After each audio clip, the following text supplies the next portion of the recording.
Deja. And this is the JT Talk, coming to you live to inform and discuss about the power of words. From two different worlds and standpoints in an effective way to the collective. So let's start. The power of words. Words powerful. Are they? I like to say so. What do you mean? You gotta be more specific. Power of words. Well, first off, like the power of life and death is in the tongue. Mm-hmm. So you can use words and what you say to like literally tear somebody down, or you can build them up. Yep. And so it's just like they hold weight, they hold power in what you say, especially if you know you have that ammunition. Yeah. And it's just like to have that much ammunition and then like having the choice to choose what you're going to do with it. That's like powerful in itself. And I'm just gonna read that scripture that you just quoted. It's it's Proverbs 18, and I'm gonna start at verse 19, and it goes to verse 21, I believe. And it says, "A brother offended is harder to be won than a strong city, and their contentions are like the bars of a castle. A man's belly should be satisfied with the fruit of his mouth, and with the increase of his lips shall he be filled. Death and life are in the power of the tongue, and they that love it shall eat the fruit thereof." Amen. Mm-hmm. Just think about how you can just destroy your own life.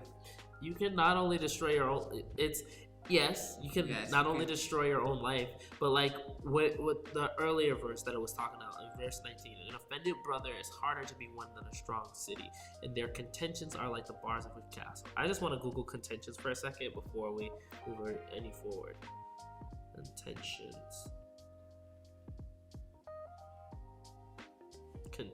definition. The definition of contention is a heated disagreement. It's a heated disagreement. You can see her face. We just had a conversation about this exact topic, but let me rewind a little bit. You have to be, we have to be careful about the words that we are using, because when you offend a brother or a sister or a friend with your words, they're more likely to not listen. They're more likely to be like, la la la la la la la la la la, I'm not listening, because you are giving vinegar.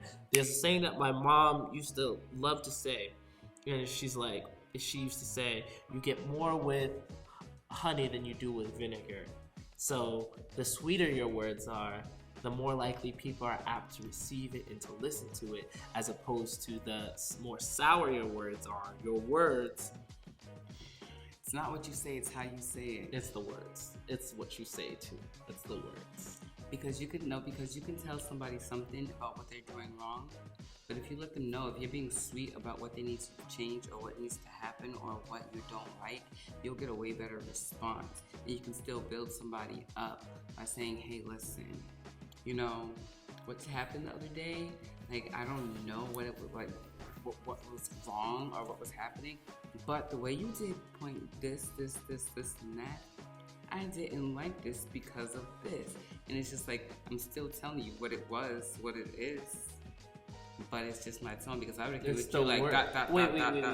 We weren't talking about tone, we're talking about the power of words here. But I'm just saying, the way that you, the word choice that you use there, but that's different than tone.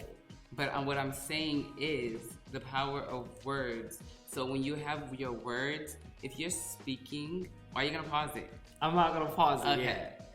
But this seems like a whole different conversation that we're opening back up again. No, continue. I'm not saying you don't have to stop because it goes along with the topic. Because it's basically the same thing. Because if you're speaking to someone and your words are powerful, you can say almost anything to a person by your words. And it's just like, if I can say something to you and I can tear you down, It all depends. Like if I'm saying to you, oh, you're stupid, like that's me tearing somebody down. Or if I was to say something, but if I was to switch up what I was saying, that was really stupid for you to do. Like, what was going on in your mind? I'm not considering you stupid. I'm not calling you stupid. I'm saying that course of action is stupid. So I'm saying the way you do certain things, and it's not just like the weight of words, because not only words, it's how they are perceived, how they are carried out that hold the weight in it. Because you can say almost anything to a person, and a person can perceive it in different ways, and it all just depends. In a way, yes, but also in a way, no, because if somebody says that what I did was stupid and they said it in a nice, polite tone, I'm not gonna react in a way because they're giving me the energy. Oh, I'm being nice, I'm being polite, I'm trying to sweeten the deal, but at the same time, I'm listening to the words that are actually being said. And if those words aren't to my liking, I'm going to be like, oh yeah, I could be nice, but still not receive what you're saying. I could hear what you're saying, and you could be saying it in a nice way, but I won't be receiving it because I don't necessarily agree. Heated contention. That's why I say it's the words, it's how you say it, but it's also from my standpoint, it's by intention. Yes, you could say it in a sweet way, you could say it in a passionate way, you could say it in a heated way, but if your intent is to do something good or your intent is to do something bad, that intent should be read, not the tone of what's said. That's in my mind. In my mind, it doesn't matter how you say it. Well, it does, but it's not the necessarily be all end all, because it's the intent behind it. Somebody can be screaming something good to me, and I'll hear what they're saying and be like, okay, I see what you're saying. You might be disciplining me. You might be saying it in a really gruff way, but at the end of the day, you're trying to look out for me. And at this time, I may not receive it the way that you want me to, but I'm still gonna listen to it, and I'm still gonna take it in, and I'm still gonna wrestle with it and be like, oh yeah, I may not have liked how they said it to me, but what they were saying is some truth right there. And I have to sit there and wrestle with it and think about it and be like, all right, so this is actually truth what this person was saying. I may not have liked how it was said, but at the end of the day, what they said was truth. And I have to pay attention to not only with the words that they're saying, but the intent behind it. What were they trying to accomplish? What is the deeper meaning in what they were saying? Because there's a deep meaning in everything that is said, no matter, even if it's a passing word. There's a scripture in the Bible that just came to my head. A good man out of the good treasure of his heart bring forth good things. An evil man, this is verse 35, by the way. An evil man out of the evil treasure of his heart bringeth forth evil things. But I say unto you that every idle word that men shall speak, they shall give an account thereof in the day of judgment. For by thy words thou shalt be justified, and by thy words thou shalt be condemned. So therefore, we have to be careful what we're saying. We have to be careful about the intent behind it and how we project it. And that's projection tone. Yeah, that's what I was saying. I wasn't saying that it was completely. What I was saying in this conversation that we're having right now.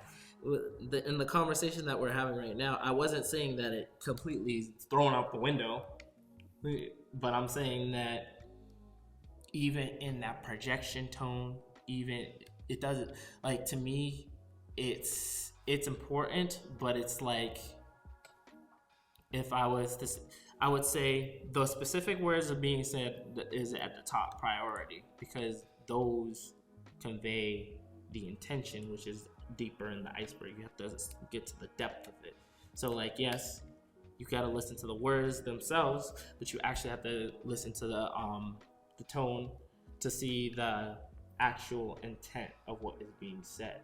It's both sides of the equation. You can't just listen to one and be like, well, I don't like how you said that to me, so I'm not going to listen to it.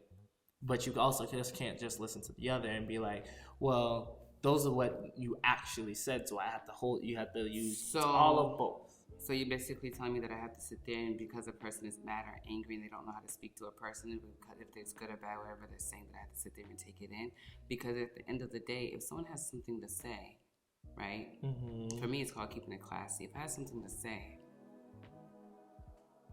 I'm going to figure out a way to talk to a person, because you can say almost anything you want to say to a person. And if I'm sitting here having a conversation with you and I'm respecting you as a person, I'm not going to sit here and just fly off the handles. I'm going to think about you, your feelings, your emotions, who you are, before I continue to have a conversation that I know is going to make you feel some type of way about what's coming out my mouth. So not only am I thinking about the weight of my words, but I'm also thinking about my delivery, because that's just like if you was to stand on stage to go preach to someone.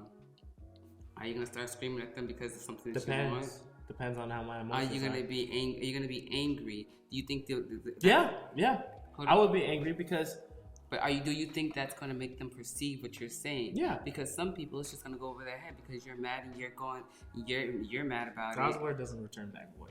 It doesn't return back void, but it's the delivery in your message. It's all about delivery. You have to think about the people who you're sitting in front of, because not everybody is open and receptive to how a person is going to talk to them in a way. Not everybody, but the people that actually will listen to it and actually will hear, will hear.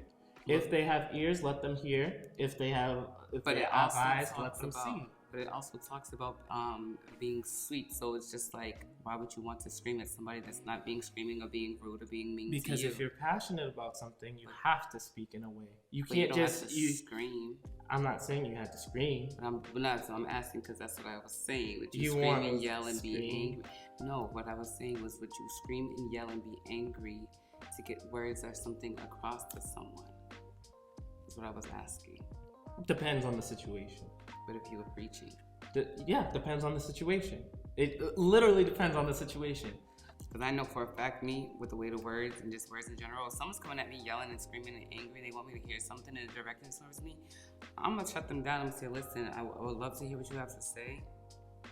I respect what you have to say, but I'm going to need you to come in a different way so that I can actually hear and perceive what you're trying to say. Because right now you're yelling and you're screaming, and I can't take this all in while you're yelling and screaming. I'm going to need you to think about it and then come back and say it, because it's just like, those things, it's just like to have a conversation or just to think about the weight of words. Like, words are powerful, understandable, you're angry, but Alright, so you're saying that if the situation, even if the situation called for it, that you would all honestly rather somebody not give it in the way that it stirs them up. You're saying that because I want to receive it and it's supposed to be given to me, it has to be wrapped the correct way. If someone's giving you a gift, you're like, oh yeah, but I don't want that gift because it's not wrapped in the. But a gift is something pleasant. A gift is pleasant. Not always. A gift is a surprise. You never know what you're gonna get. But usually when you get a gift is pleasant. And if I'm gonna say something to someone, just me being myself and thinking about the weight in my words, how the person, I'm not going. We're supposed to do everything out of love. Mm-hmm. Out of love. Yeah. And when you think of love, love is not quick to anger. Mm-hmm. It's not. Okay. So if love is not quick to anger, my tongue, there's life and death in my tongue. Mm-hmm. Love is not quick to anger, right? It keeps no records of wrong. Mm-hmm. So then I should be able to sit down and have a conversation with you out of love, not because my attitude or whatever else is here. Those words, because I have to think about it. Like, I have to build you up. I can say anything. I'm gonna step away personally. I'm gonna step back. I'm gonna think through my words. I'm gonna think through everything. It's not because I don't have the passion. It's not because I don't feel some type of way. That's even like me speaking right now. Like, I'm like passionate about what I'm saying. Yeah, I can tell. But I'm not like being angry. I'm sitting here and I'm thinking like, okay, you know what? I have to say this so that someone else can perceive what I'm saying. As much as it would be great to be yelling, but it's just like my mom always taught me, you can yell, you can scream, you can beat something into somebody. It don't mean they're gonna get it. It doesn't mean it's gonna work. So it's just like, okay, so you know what? Instead, save myself the trouble, to save me, who I am as a person, let me still get my message across. Because even if I still stay who I am and speak the way I need to speak, who, like you said, who needs to get it is going to get it. I don't need to raise my voice because, like what you said, God's word doesn't come back void. So if God's giving me something to speak, and I can just sit here, be myself, and not do too much training, keep it classy, and still lift somebody up with my words instead of tearing them down with my words and my attitude, because people perceive all of that. Body language, attitude, words, all of that, they all like align together. They all have power. They all go out. That's all being directed towards a person. So it's just like you can be saying something, like you said, there's a difference between like passion and being angry. Because I'm passionate about something, I'm gonna let you know how I'm feeling about the situation and how it's not about to happen. But it's just I do believe that anger isn't the opposite of love. You know that, right? When you say things with anger, it might be, there's something called righteous fury. God gives us that righteous fury, correct? And sometimes, like if you see like a kid getting ready to touch and put their hand into the fire, you're not gonna be like, okay, let me sit back and let me try and explain it to them calmly. It's gonna be like, hey, don't touch that! Like, hey, because and if they keep on doing that, you might have even said it calmly before, like, hey, just don't touch that. Hey, just don't touch that. And eventually you're gonna get mad and be like, hey, do not touch that. I told you before. And it's not out of a negative connotation. You're still saying it in love, but at some points in life, we have that passion for a reason. Sometimes you have to say it with anger. Sometimes you have to say it with those emotions, those more negative emotions, because some people, I'm not saying all people, some people need that. Just like some people need that, like some people need to be like filled with that, so it'll be imprinted on their mind, it'll be imprinted in their soul, and they'll be like, okay, now going forward, I don't want to experience that anger anymore. I don't want to feel that. I don't want to experience that negativity. So going forward, I'm going to move around it, because now I know that's going to cause that. So basically it's controlling that person's action, because now it sounds like when you're yelling at that person or saying what you have to say, that person has to move around it. That's like they're walking on eggshells, because it's just like, oh, if I do this, someone else is going to yell at me. It's basically a trauma response after that. It's a warning. It's like a trauma response. They don't have to listen to it. Just like you said, when someone's yelling and screaming, they don't always have to listen to it. There'll still be people that put their hand in the fire, irregardless, because they're gonna do what they want. But at the end of the day, whoever has ears, let them hear. Whoever has eyes, let them see. Like, I'll let people believe what they want, but at the end of the day, I want to get out the word of God, because I want people to understand, and you want people to be stirred up on the inside. If they're not being stirred up, they usually won't move, because it's just like, oh, okay, yeah, I hear you. I'm not saying that all people are like that, but it's just, it depends. That's what I meant by it depends. So, going forward in this topic, I want to read a poem that I actually wrote a while ago that I actually shared on my YouTube page. It's called The Weight of Words. And I think it goes perfect with what this topic is talking about. And it reads, sticks and stones may break my bones, but words will never hurt me. What amazing lie that was. A destructive deception to try and trick yourself, to wall yourself off, to keep guarded that which is unguardable from the poisoned arrows that words can be. Finding the deepest and most secret part of your being and destroying that which you hold as a treasure. Ignoring the problem and pain doesn't mean it's not there. You must dig deep and grind to heal that which has been taken.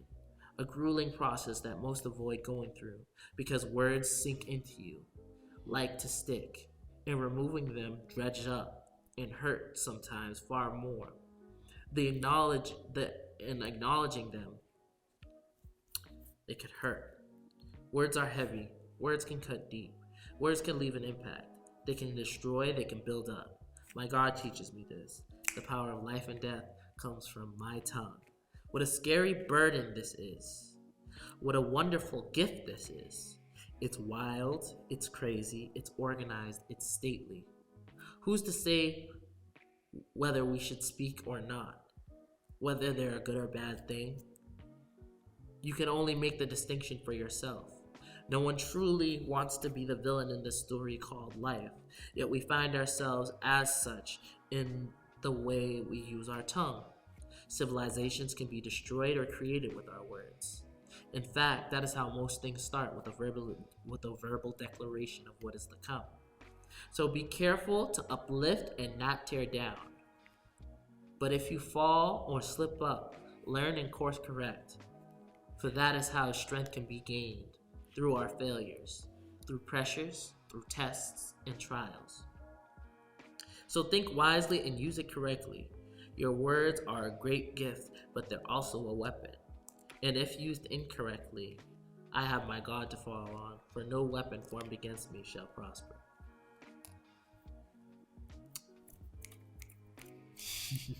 Thank you, thank you, thank you. Whenever I think of the power of words, I think of this poem, because when I wrote that poem, that's all that I could think of. The weight of words, how they could be destructive, and how the tone in which you give them in, if your tone is used incorrectly, how hurtful it can be, as what she was talking about, and in a way passionate about. You have more to say on it. I'm just listening. Are you sure? Okay. But yeah, the power of words. It's a very deep topic, because I wouldn't say that I've ever been bullied in my life physically, but people have said words against me, words against the people that I love, that have really hurt me, and I didn't always acknowledge it at the time. And when I didn't acknowledge it, those words, they stuck with me, even though I tried to like push them off to the side and act like they didn't hurt at all. But they did, and they shaped me. There's that trauma response that she was talking about. There's a trauma response to those words. See, and that's one thing. Me growing up, just like with this, knowing the weight of words, my mom would always. I can literally count on my fingers on my hands how many times my mom would actually have to yell or scream like at me. It was always let me encourage you, let me build you up. But here, come sit right here, come sit beside me. I'm going to talk to you. I'm going to explain to you. I'm going to tell you. So it was always her choosing her words and how she wanted to speak. What did she wanted to say? Because she knew that even certain things, you can make a person be afraid of you. You can make a person not want to be around you. She knew that these words can basically, they can be taken wrong by a person. So it's just interesting for me, because words, how they're spoken and how you speak to a person and the weight to them, it's totally different just from my experience. And it's just like, for example, for me, it's just like when God speaks to me, God's never necessarily, he gets angry, but still in his anger, he's still sweet and soft spoken.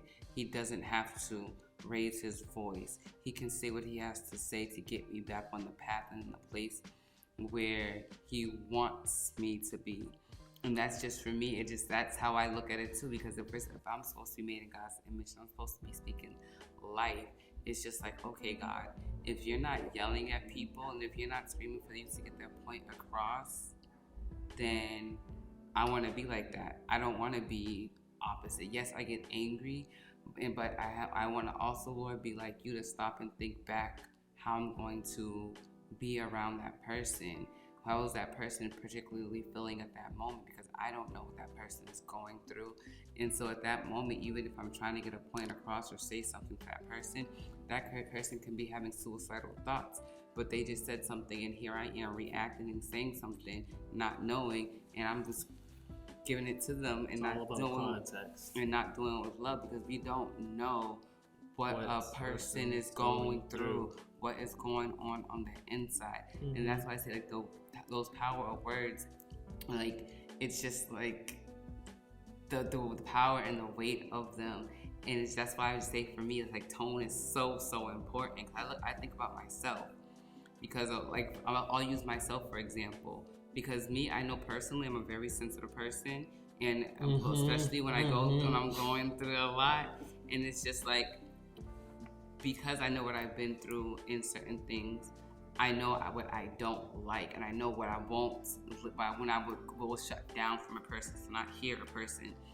And for me, it's just like, I like to take into consideration, okay, if I'm going to talk to this person, I know that as much as it's making me angry, as much as I want to say it, but then it's just like, okay, Holy Spirit, continue to work in me, move in me, because I know that you will soften our words, you will soften our speech, because the words in which needs to be said to this person, I don't want to offend them, because I know that my words can basically drive someone. Because me back then, the old me and the words that I would say, is me being upset and like just angry, it was just like, I never really thought about that power that I had within myself. And I would do a lot of music, and I would write everything how I felt on a piece of paper, and then certain things I just kind of like was sitting there like, whoa, Fantasia, like, you're literally creating not only your reality, but you're getting up here and you're speaking these things to people, like. And it was, I don't know, for me, I had to stop and look at it, because even I was talking on the phone, and so you could talk about the conversation that we had too. Oh, not that conversation, but it was about me and Sister Jamaica, and I was telling her, like, the power, life, and death lies in my tongue.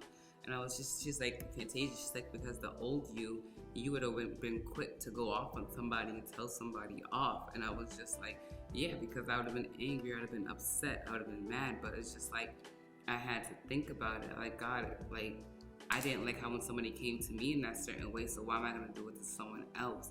Like, I don't want to be at fault for someone else's life going to shambles, or the way somebody else's dream not happening, because I had to stop and put myself in that person's shoes and think about my emotions and my feelings, how I felt in those particular times, in those places, in those spaces. And it was just like, I had to like let the Holy Spirit move and work in me.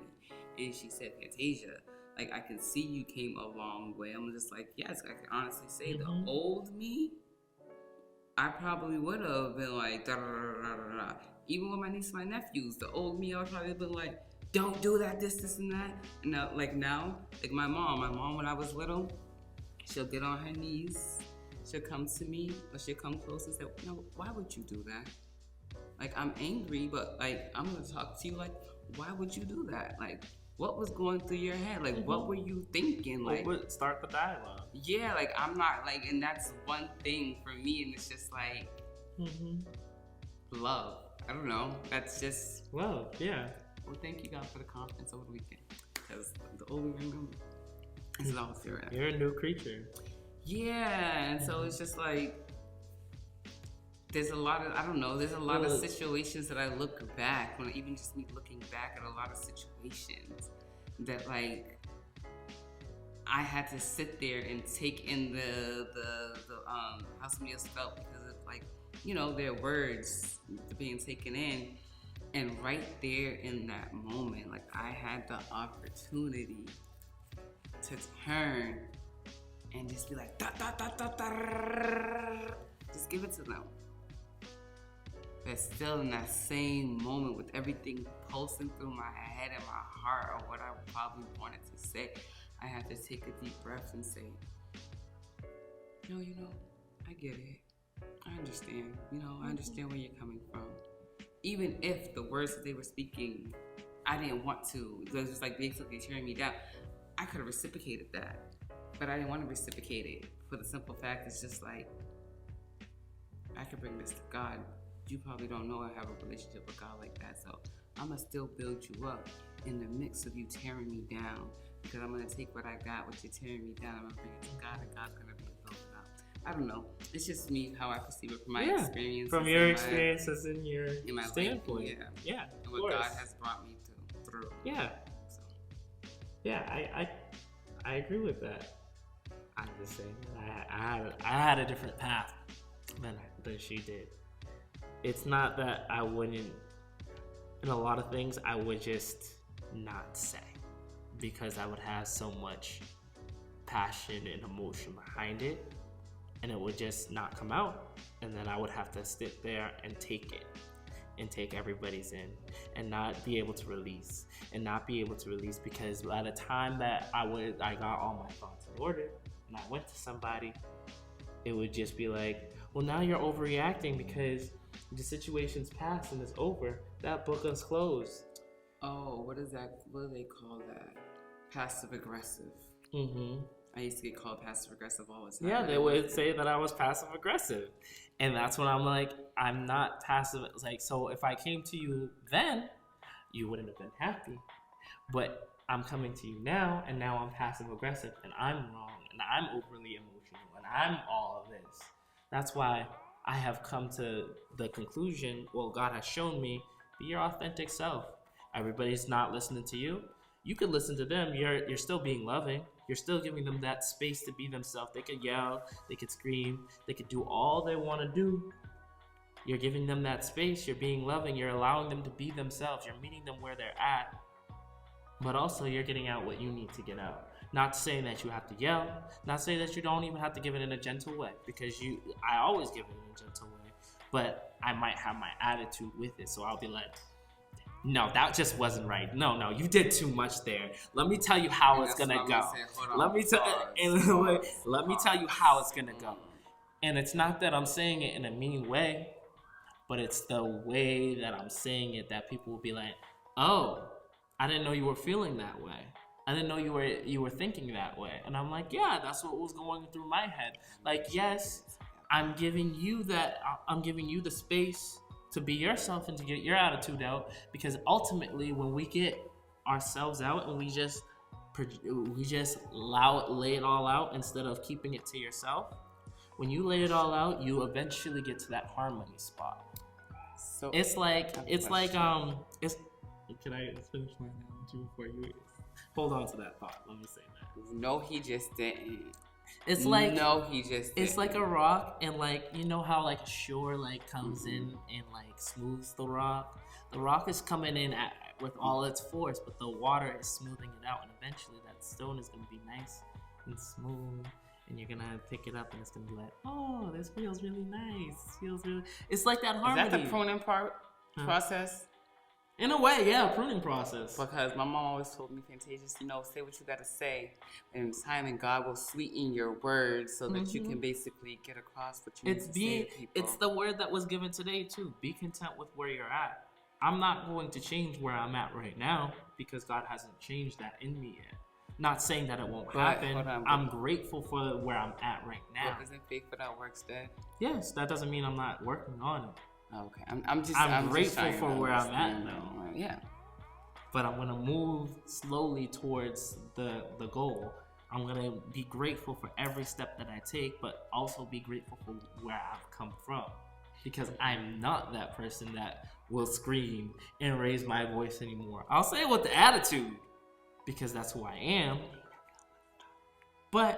And I don't know if that attitude will ever go away, because I have that, like, I'm very animated and I'm very expressive, and I have a huge inner world that not many people actually see. Like, people will see me, and for the most part, I'll be quiet and I'll be shy and I will express everything. But with the people that I'm close to, like her, she doesn't see it. She doesn't see my quiet side, shy side. So she's like, "What are you talking about? You're so talkative. You're so this. You're so dramatic. You're so." It's because that is my personality. That's just like I don't show with everybody, but I don't show it with everybody, but I show it with the people that I'm closest to. Well, I don't have an attitude. That's all I want to raise my hand and say that, like, me, I don't get an attitude. I don't have that. I don't have a negative attitude. Me either. I have a positive attitude. I don't know. Let me tell you something, like. See?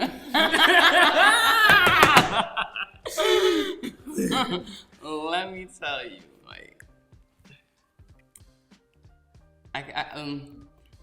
never mind. She couldn't turn it off. She was like, "Wait, let me tell you something." Yeah, because it was just like There's certain. there's a time and a place. Like my mom said, there's a time and a place for every single What did we thing. speak on the last JT talk? What's the last JT talk? Ecclesiastes 3. There's a time to build up and a time to tear down. There's a time for your attitude to come out, and there's a time for it to be calm and peaceful. Yes, I don't think it was on JT Talk though. That's all I was gonna say. It might not have been on JT Talk, but we were talking about that scripture in Ecclesiastes. Yes, it's a time and place for every single thing. And it doesn't mean that it's bad. Like, people will perceive certain things in a bad light because they have a negative connotation, but there wouldn't be any purpose for it to exist if that was Jordan, the why case. would you do that? What? I just want to say he's gonna pursue my ass. What? But for real, like, there's a time and a place for everything. And even when it comes to arguments, people might see it in a negative light, but there's a place for it. We're not going there with arguments because Fantasia, in 2023, there's one thing, and going forward and backwards, one thing I'm not doing is going back and forth. This ain't no seesaw. We can have a discussion. We can talk about it. We can converse. We can sit down side by side and let me hear your what you have to say. I respect it. You respect me. Okay, got it. Good. But we ain't arguing. No heated debates here. She said no heated debates. I was even told not to argue and debate the Bible. So why am I arguing debate? Why am I arguing with people? I was always told growing up, there's no reason to debate or argue about the Bible because we already know what's in the Bible's already real. So why are you gonna go back and forth with an unbeliever? You can tell them something, but why are you arguing a point which you already know is true? You can tell them something. So I was always told, don't waste your breath on people that aren't gonna listen. That's what I mean. There's a time for arguments. When somebody has an argument that they're going to respect your position, they're going to listen, they're going to be open, they're going to hear you out, and then they're going to get better understanding and give you better understanding. There's a time for that with people that are going to listen. But with the people that aren't, okay, I don't have to keep on going back and forth with you because you're never going to see my point of view. You're never going to hear what I have to say. You're so stuck in your own way. That I could keep on giving it to you. You can bring a horse to water, but you can't make him drink from it. I did. That's why I say there's a time and a place for it. When you get somebody that's going to listen, there's a time for it. When you go into an argument, it's like you're taking a risk. There's some people that will take that risk and be open to changing the foundation of what they've structured in their mind, how they see the world. When you go into an argument, you're basically putting your ideologies and how you see the world on the line. And if your argument seems flimsy, a lot of people get angry and then they shut down and then we're like, oh, well, I don't want to hear what you have to say. I don't want to hear what you have to speak. I don't want to hear your ideas. I don't want to see what you've seen. But not saying that what you've seen is wrong. What you've seen isn't wrong. It's just that person wasn't able to receive it. That person wasn't able to see it themselves because they're too afraid to go to that next level. They're too afraid to tear down structures in their mind that they've built up. They're too afraid to tear those structures down to make new growth. But when you don't tear those structures down to make new growth, that's how you end up becoming stagnant. That's how you end up becoming stuck. I'm just gonna say something because new growth and everything is all good. But there comes a point in time where it's just like, when it comes to arguing and certain things, where it just becomes like very just like, negative and toxic. And when you go through certain things for so long, it's not necessarily the person doesn't want to argue or grow. It's just the fact that they're no longer entertained by going back and forth and having arguments and different debates that basically are like open-ended and just kind of, I think it's like, when it doesn't, when you could have did the same thing in a conversation and got the same outcome, and just being able to open to hear somebody's point of view, and no more like a calm way.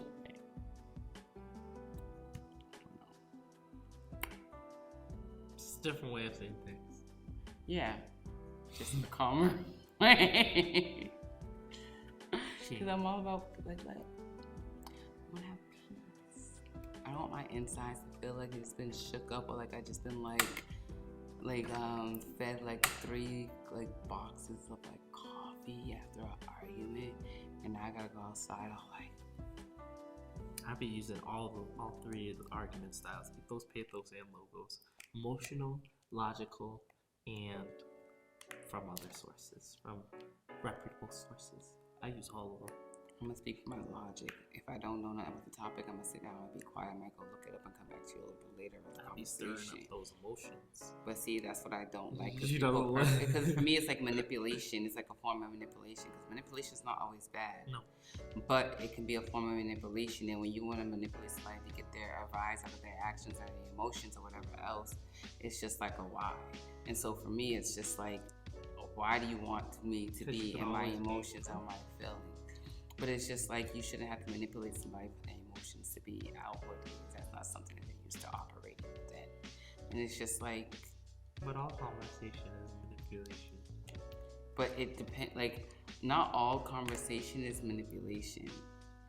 Because if I'm just having a conversation with you and I'm just trying to get your like input or your idea, I'm not manipulating you to talk. You have the choice to speak. You have that choice. I'm not but manipulating you. You are to manipulating speak.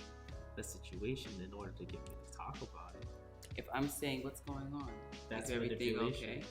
But Because you're open-ended. that's me asking a question. That's It's not me. still manipulation.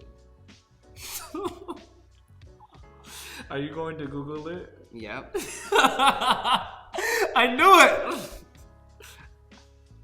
Okay.